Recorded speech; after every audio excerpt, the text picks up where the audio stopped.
Nothing wrong with little Alright, today we're going to talk about isosceles and equilateral triangles. Okay, but first I should mention about our semester exam. Okay, the semester exam schedule is up here on the board. If you haven't seen it yet, come take a look at it at some point, take a picture of it. Our exam in here is on Tuesday the 14th. Okay, Tuesday the 14th. But exams start next Thursday. So what we're going to do next week, we're going to review Monday, Tuesday, Wednesday. But then in here, since our exam isn't until the next Tuesday, we're going to start new stuff Thursday, Friday, Monday. Okay, so in all of my classes, we're going to review Monday, Tuesday, Wednesday, but then some of them have their exam Thursday. Yours isn't until the following Tuesday. So we will be doing a little bit of new stuff that won't be on the exam, okay, but that we will start talking about before your semester exam. All right? So review Monday, Tuesday, Wednesday, but then your test in here isn't until the following Tuesday. All right? Any questions on semester exams? All right. Then today, we're going to talk about isosceles and equilateral triangles. We will then practice with that stuff tomorrow. So hopefully we won't have to have any homework tonight, as long as we can get through this lesson and everybody participates. So on the first side, we're talking about isosceles triangles. Does anybody remember what isosceles means? Sebastian? More than 90 degrees. That is obtuse that you're thinking of. Obtuse means more than 90. What is it? Side on side. So yeah, so I think in middle school you learned the trick. Isosceles means side, odd side, meaning that it's a triangle that has two sides that are the same, right? Isosceles means a triangle where two sides are the same. So all of these here are examples of isosceles triangles. Now, those two congruent sides, just for some vocab, are called the legs. And then the angle formed by the legs is called the vertex angle. The two angles then that are formed, so I guess if we want to label this, okay, we can say that this is a leg, this is a leg, then the angle formed by the legs is the vertex angle. Then the other two angles are called the base angles.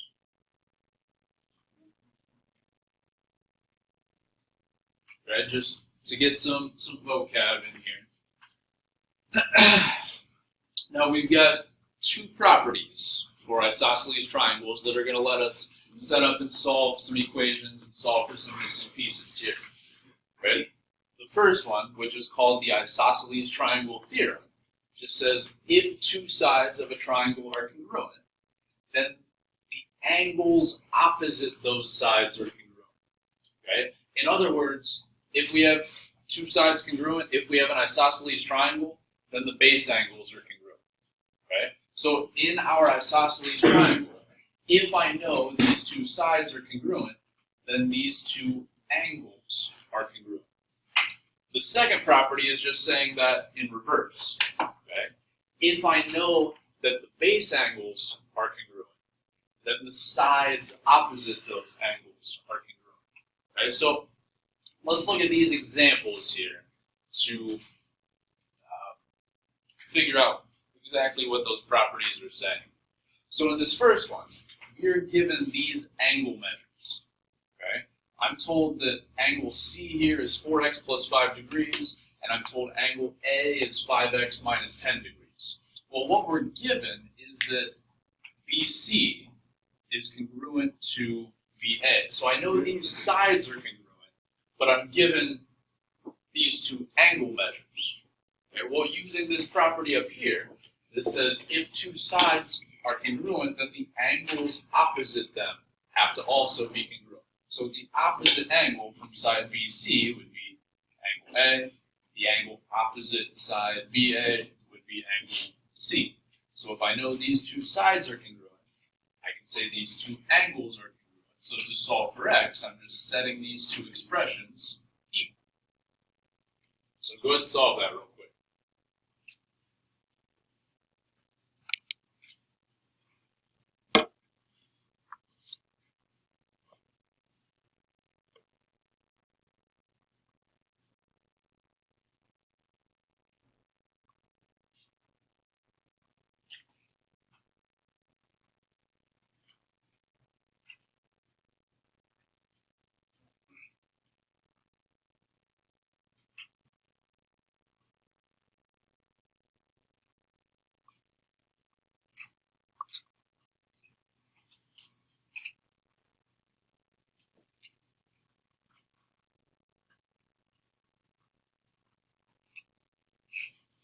Did we get x equals 15?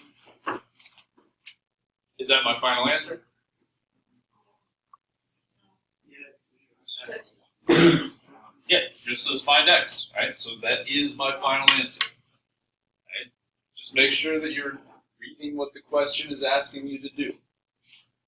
The second one, second example here, we're kind of going in reverse. So what I'm told is that these two angles are congruent.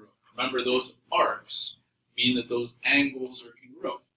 But then I'm given expressions for the sides. So I'm told SR is 3x minus 13, and RT is 2x. So this property tells me if two angles are congruent, then the sides opposite them have to be congruent. So SR is opposite angle T, and RT is opposite angle S. So I can say that those would have to be equal to each other. Go ahead and solve that one for me real quick.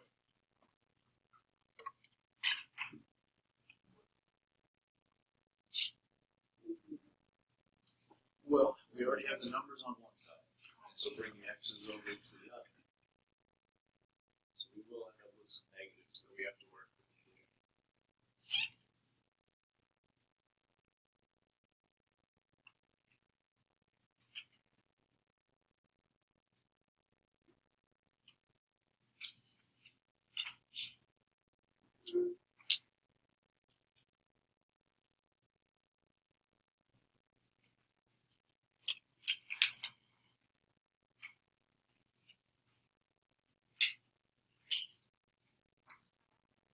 We get 13.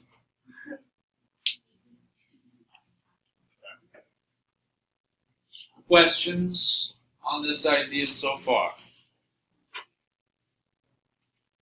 right, so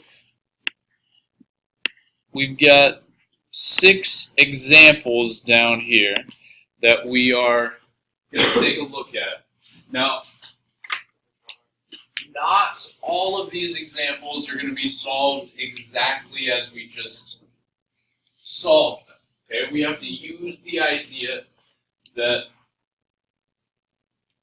if we have two sides that are the same, opposite angles are the same. And if we have two angles that are the same, opposite sides are the same. So for example, in number 1, if these are my two congruent sides, then the angles opposite them would be angles R and Q. Those would be the two that are the same. Okay, so in number 1, I would not be setting 40 and 2x equal. I want to use the idea that these two angles are the same. So if this one's 2x, we could also say that this one is 2x. Okay, so just because we were given these two angles doesn't mean these two are equal. Okay, we want to use the idea that opposite angles are the same. Or, I'm sorry, angles opposite the congruent sides are the same. So now, how could I solve something like this? Don't you could make it combined above be 4x, be 4x plus 40 equals 180? Exactly. We want to use the idea that all 3 angles in the triangle add to 180. Okay, so now I've got expressions for all 3. I can say 2x plus 2x plus 40 equals 180. And then, like Sebastian just told us, that will just combine into 4x.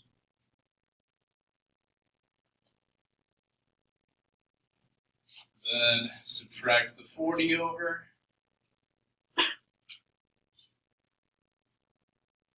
Divide by 4.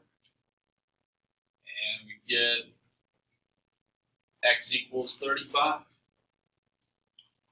Okay, so we may have to use that kind of logic on a few of these problems. Okay, making sure that we're looking for the angles that are opposite the congruent sides to be the ones that are congruent. Okay. Questions? All right, now let's take a few minutes and you guys try the other 5 here, numbers 2 through 6. It's scary.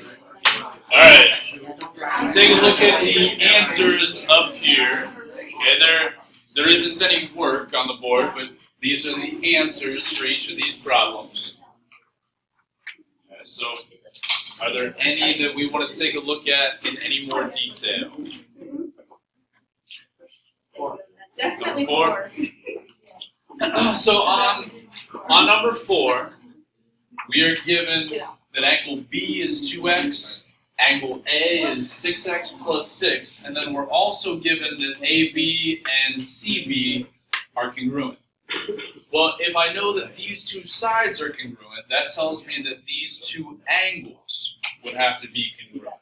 So if this angle is 6x plus 6, this angle here will also be 6x plus 6 degrees.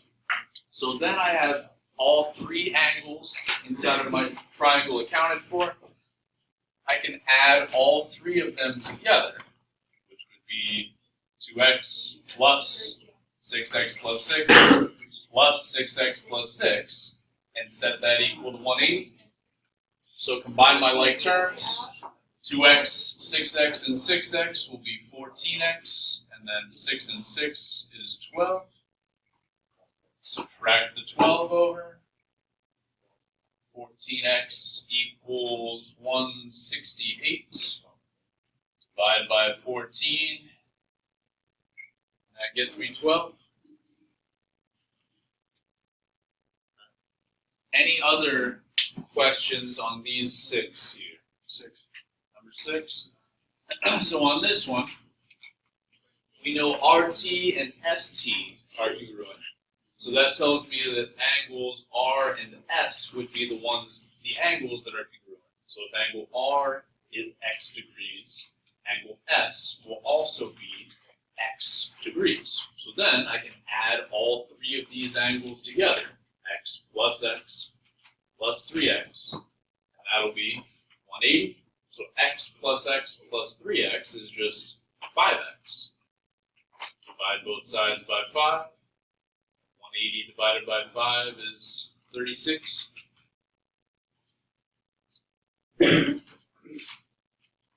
Other questions on this?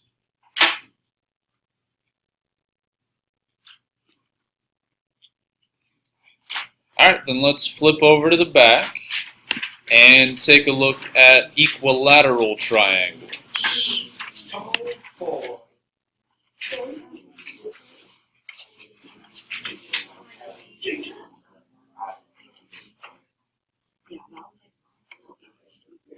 So, does anybody remember what equilateral means? All sides are equal. All sides are equal. Okay? Equilateral means all 3 sides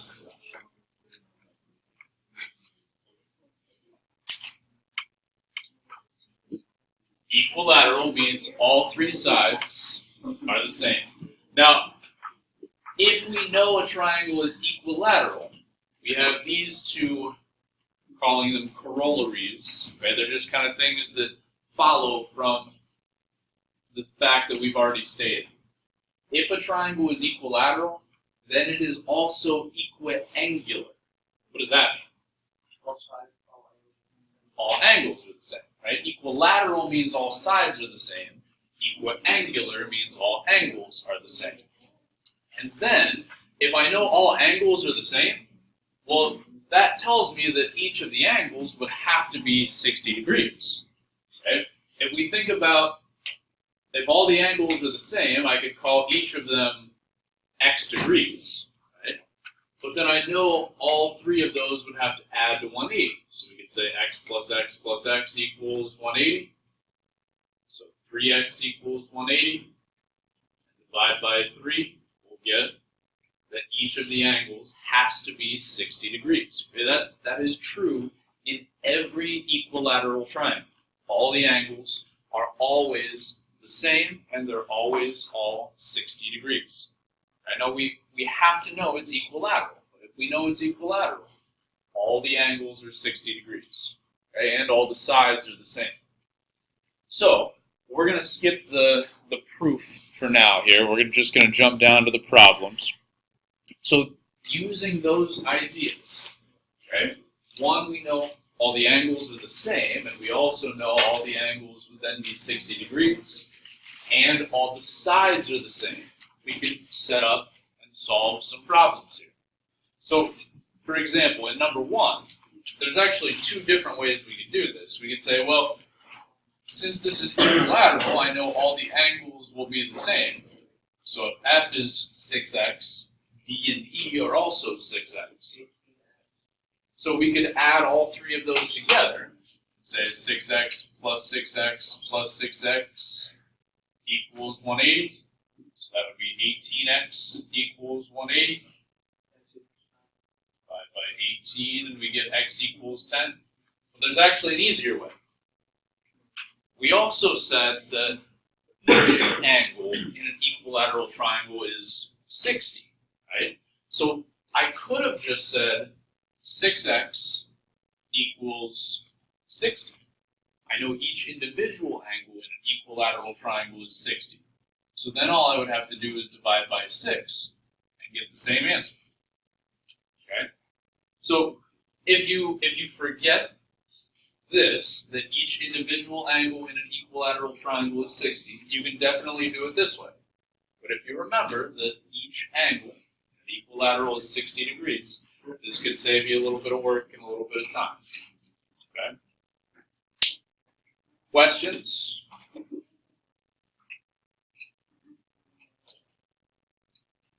All right, we've got 8 minutes left.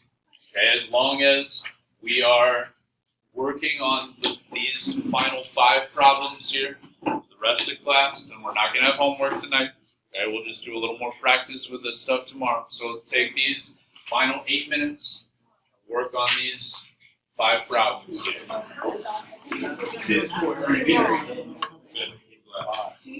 I set it up too, right? I don't know if I did.